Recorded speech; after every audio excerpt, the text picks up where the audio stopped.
सभी का लिमिटलेस हिंदी में स्वागत है। और मैं आपको बता दूं, हर बार हम किसी ना किसी को मिलते ही रहते हैं, लेकिन आज जो व्यक्तिमत्व हमारे साथ है वो तन और मन की धनी है। धनी कैसे? क्योंकि सबको बांटने से ही धन बढ़ता है, हमने सुना है पुराणों में। और ये जो व्यक्ति है वो मतलब सबको एक हेल्थ के रिलेटेड, एक क्या बोल सकते हैं, एक मन की शांति के रिलेटेड, जो कुछ भी हो, उपचार और उपाय दोनों बांटती रहती। मैं बात कर रही हूँ हंसा जी योगेंद्र जी की। और आज मैं उनको हमारे इस प्रोग्राम में पाकर इतनी खुश हूँ कि बता नहीं सकती।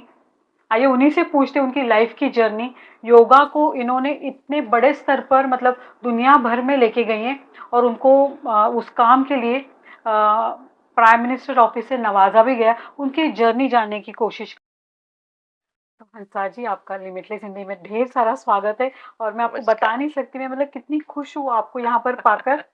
और पहले तो मतलब आप जो तन और मन की जो शांति और एक उपाय और उपचार जो बांट रही है, उसके लिए मैं अपनी तरफ से आपका धन्यवाद देना चाहूंगी। आपको कैसा लगता है जब कोई दुखी या कोई पीड़ित या कोई जिसको हेल्प चाहिए, उसको आप इस हिसाब से हेल्प करती है? आपको कैसा लगता है तब? देखिए, मुझे लगता है कि स्वस्थ रहना, ये उसके लिए बहुत मेहनत नहीं करनी पड़ती। लेकिन प्रॉब्लम ये आता है कि लोगों को अस्वस्थ जीवन जीने की आदत पड़ गई। नॉर्मल अगर हेल्दी जीवन जिएँ, अगर उनकी समझ सही हो, सोचने की क्षमता ज़रा सही हो, इस बुद्धि को सही ढंग से डायरेक्शन दिया हो, तो आदमी स्वस्थ ही रहेगा। तो मुझे लगता है कि अज्ञानता इतनी फैली हुई है, कि वो अज्ञानता के वश में वो दुखी हैं। थोड़ा-सा उनको ज्ञान दे दिया जाए, थोड़ा-सा उन्हें बता दिया जाए कि भई इस तरह मत करो, इस तरह करो। ऐसा मत सोचो, ऐसा सोचो, तो वो स्वस्थ हो जाएँगे। बहुत बड़ी मेहनत नहीं करनी पड़ती। जो लोग जा रहे हैं ना जिम में पसीना निकाल रहे हैं, फिट रहने के लिए या भाग रहे हैं या क्या-क्या कर लेते हैं, फिज़िकल सर्कस बन जाते हैं खुद ही। अब वो अगर वो ना करके सही ढंग से जीवन जीना सीख जाए ना, तो स्वस्थ रहेंगे। एक मेरा पर्सनल सवाल है, मैं आपको काफी साल से देख रही हूँ, वैसी की वैसी, कोई चेंज नहीं, स्किन पे एक रत्ती भर झुर्रियाँ नहीं, मतलब बाल भी वैसे ही, अरे भाई, स्माइल मैं भी अभी वैसी। 77 ईयर की हूँ। पर ये काफी साल से आप वैसे ही दिख रहे, थोड़े से बाल ग्रे हुए, लेकिन ग्रे तो कोई इतनी भी झुर्री नहीं। क्या सीक्रेट है आपके इस योग, सुंदरता का? योग, सिंपल जीवन, खाने-पीने की आदत सिंपल। अब मैं तो इंस्टीट्यूट में रहती हूँ, ये इतना बड़ा इंस्टीट्यूट है। यहाँ 2 ढाई हज़ार से 3,000 लोग रोज़ आते हैं और यहाँ सब एक तो या तो स्वस्थ होने के लिए आते हैं और या यहाँ योग के शिक्षक बनने, टीचर बनने आते हैं, जिससे वो टीचर बन जाएँ और वो भी योग सिखाएँ, क्योंकि आजकल योग एक बिज़नेस जैसा हो गया। हम्म। तो मैं उसके लिए बिल्कुल ही अच्छा नहीं लगता मुझे, लेकिन योग को बिज़नेस बना लिया। वो भी एक पैसा कमाने का ज़रिया बन गया है और प्राइम मिनिस्टर नरेंद्र मोदी भी इसे एनकरेज कर रहे हैं कि चलो योग में पैसा कमाओ, मगर ये सही हमारी संस्कृति दुनिया तक पहुँचानी ही चाहिए, क्योंकि ये दुनिया में बहुत ज़रूरी है। जितनी अशांति है, जितने रोग हैं, सही योग, और इसीलिए लोग यहाँ आते हैं। तब कारवां चलता जाता है और मैं स्वस्थ इसलिए हूँ क्योंकि मैं जो कहती हूँ वो खुद करती हूँ। अगर मैं कहती हूँ कि आपको सवेरे सनराइज़ के पहले उठना चाहिए, तो मैं भी उठती हूँ 5 बजे, 5:30 बजे, कभी बहुत-बहुत देर हो गई रात को सोने में तो 6 बजे, मगर सूर्योदय के पहले उठती हूँ। जैसे सूर्योदय मैं देख सकती हूँ जब मैं उठती हूँ तब। और रात को हमारा रात का भोजन 7 बजे के बाद किचन ही बंद हो जाता है। हम रात को 7 बजे तक खाना खा लेते हैं। तो ये एक छोटा-सा नियम है कि आपका दिन सनराइज़ से सनसेट तक होता है। तो सनसेट के बाद में शांत हो जाइए, कुछ अच्छी चीज़ें करिए, अच्छे विचार करिए और फिर सोइए तो अच्छी नींद भी आएगी। बिल्कुल। चिंता में नहीं सोना है। तो ऐसी छोटी-छोटी चीज़ें हम बता देते हैं लोगों को, जो हम खुद करते हैं और स्वस्थ रहते हैं। बहुत बढ़िया कहा आपने। अच्छा जी, आपको योगा में आना कैसे हुआ? देखिए, ये तो एक ईश्वर की ही देन थी। जीवन में आपका जो भी कुछ होता है ना, आपके हाथ में ख़ास कुछ होता नहीं है, कोई न कोई करवाता है और वो आप अपना कर्म लेके आते हैं। वो योग में कहा है कि जब आप पैदा हो जाते हो तब जाति, आयु और भोग लेके पैदा होते हो, बिल्कुल। है ना? तो आप किस प्रकार के पर्सनालिटी हो, आपका स्वभाव क्या है, और ये सब आपकी जाति हुई। ये हिंदू, मुस्लिम वो सब नहीं, योग में रिलीजन तो है ही नहीं। योग तो हर इंसान को सही ढंग से जीने की बात कर रहा है, उसमें रिलीजन कहाँ आया? लोग ये समझते नहीं है। और दूसरा है आयु, कितना जीने वाले हैं वो भी निश्चित लेके आते हैं। और भोग, क्या भोगने वाले हैं, क्या-क्या अनुभव लेने वाले हैं, वो भी लेके आते। तो मेरे जीवन में बचपन से जो अनुभव हुए हैं, कि मैं जिस स्कूल में पढ़ी हूँ, गांधीयन प्रिंसिपल स्कूल में पढ़ी, जहाँ हम लोग चरखा कातते थे 1 घंटा और साथ में भगवत गीता गाते थे। तो भगवत गीता का असर बहुत बड़ा, क्योंकि वो हम गाते थे तब तो समझते तो थे नहीं बचपन में क्या। धर्म क्षेत्र कुरुक्षेत्र शुरू हो गए हम गाना गाना, और वो सब गाते थे। लेकिन आगे जाके जब समय के पड़ाव बदलते रहते हैं, जैसे जीवन के पड़ाव, आप थोड़े यंग होते हो और कभी कुछ डिस्टर्ब हो गए, चीजें सही ढंग से नहीं चल रही, तो मेरा ध्यान भगवत गीता पे जाता था, वापस पढ़ती। और आगे जाके शादी के बाद फिर वो पढ़ाई की। तो ये इस सबसे एक सोच इस तरह की हुई कि मुझे ये सारी चीजें बहुत ज्यादा पसंद आने लगी।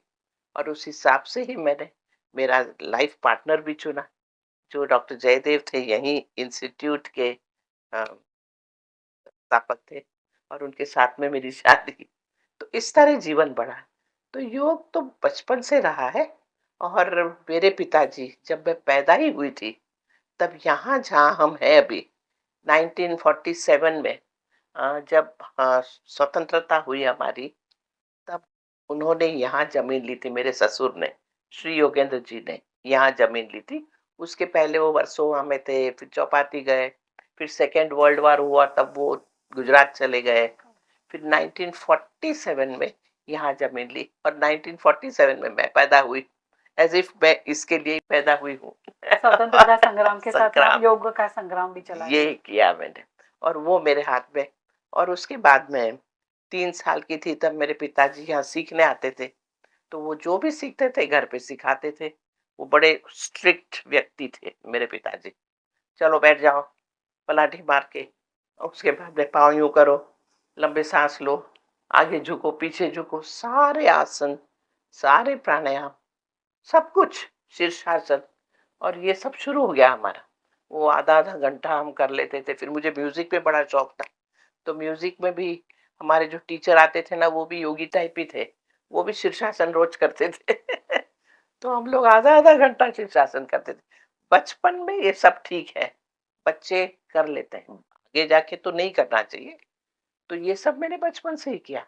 तो शरीर फ्लेक्सिबल, मेरा शरीर अभी भी बिल्कुल फ्लेक्सिबल। मैं ऐसे दोनों पाँव स्प्लिट करके आगे झुक सकती हूँ, सब कुछ कर सकती हूँ। तो अ, शरीर के लिए मुझे ज़्यादा समय निकालना ही नहीं पड़ा, क्योंकि बचपन में उसको मैंने साध लिया था। लेकिन आगे जाके जो मेहनत करनी थी वो माइंड की थी, मन को ठीक करना था। तो मन से मैं बहुत सेंसिटिव लड़की थी। कोई अगर सही ढंग से व्यवहार ना करे तो मुझे गुस्सा आता था, है ना? आप कॉलेज में जा रहे हो और कोई कह दे कि वो you are so good, I love you, मुझे ऐसा गुस्सा आता था, इन लड़कों को क्या करूं। मैंने कहा मेरे को ये एक लगा दो, मगर रोकती थी, कभी कभी तो लगाने तक पहुंच गई थी। ठीक है, इनमें कुछ समझ ही नहीं है। लव तो एक बहुत बड़ी चीज है, एक साधना है। लव तो एक ईश्वर तक पहुंचने का रास्ता है। और ये लव को वो इस तरह शब्द वापरते हैं, आई लव यू, देखते क्या है, खाली ऊपर से शरीर और कुछ नहीं। तो मुझे जमता नहीं था, क्योंकि मैं अध्यात्म में बड़ी हुई हूँ।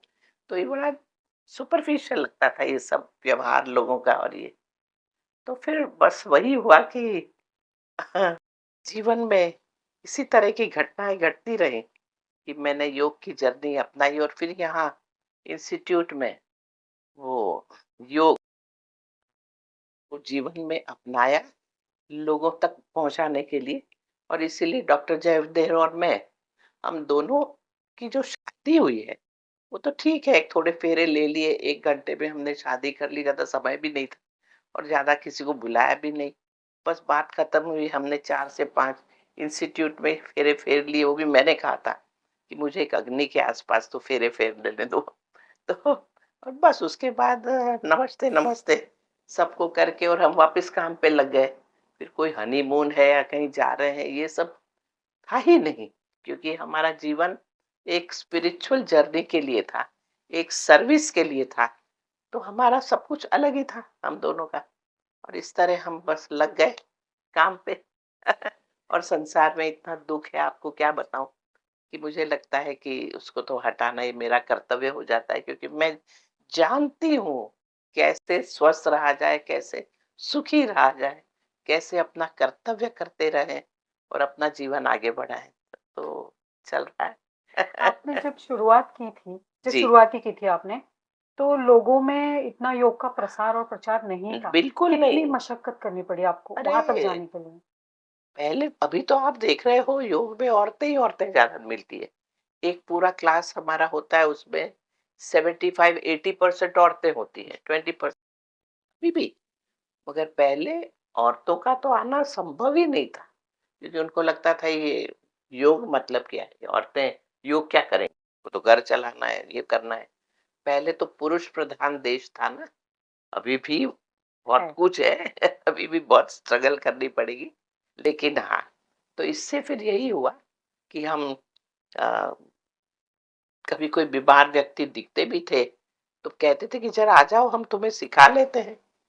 योग सीखने नहीं आते थे, मगर अपनी बीमारी को ठीक करने के लिए धीरे-धीरे आना शुरू किया। और औरतों की बीमारी अलग तरह की थी।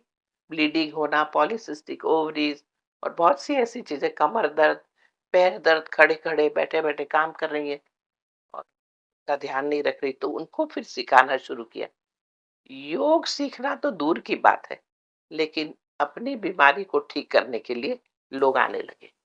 और एक चीज और हुई थी कि मेरे ससुर, वो अमेरिका गए थे रिसर्च करने, और रिसर्च करके बताने के लिए कि भाई देखो, योग की जो प्रक्रियाएं हैं, जैसे योग 3 विषयों से बना है।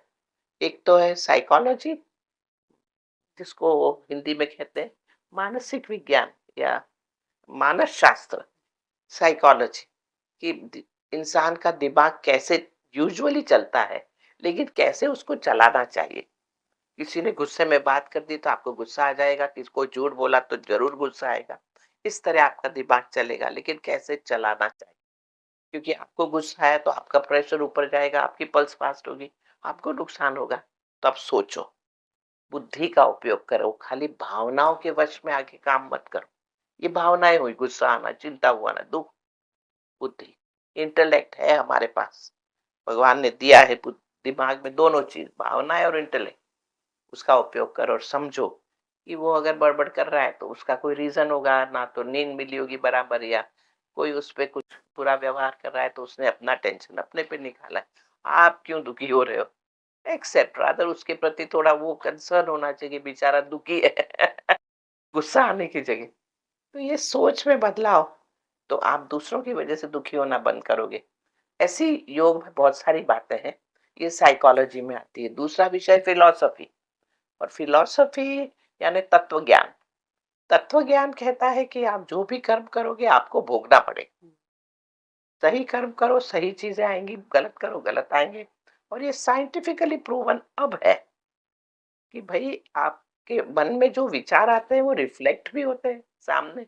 सामने वाला भी परख सकता है, अरे कुत्ते बिल्ली भी परख सकते हैं, जानवर भी। गुस्से वाला क्रोधित होगा और वो भी करेंगे। वो बहुत क्लियर है। इसलिए आपको सोचना है तो सही सोचो, नहीं तो मत सोचो। कर्म करने हैं तो सही कर्म करो, मतलब मत करो। ना तो आपको आना ही चाहिए।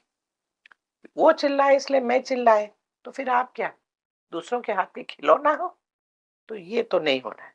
तो फिलॉसफी ये कहती है, जिसको हम कर्म का सिद्धांत कहते हैं, कर्म थियरी कहते हैं, जिसके ऊपर पूरा भगवत गीता तो है ही, एंटायर योग सूत्र है, सांख्य फिलॉसफी है, ये दर्शन शास्त्र है। ये दर्शन शास्त्र भी यही कहते हैं, और इसीलिए अपने अपने कर्म पर ध्यान दो, खुद का काम सही ढंग से करो, खुद पर फोकस करो। दूसरे ने क्या किया है और क्यों कर रहा है, उस पे नहीं।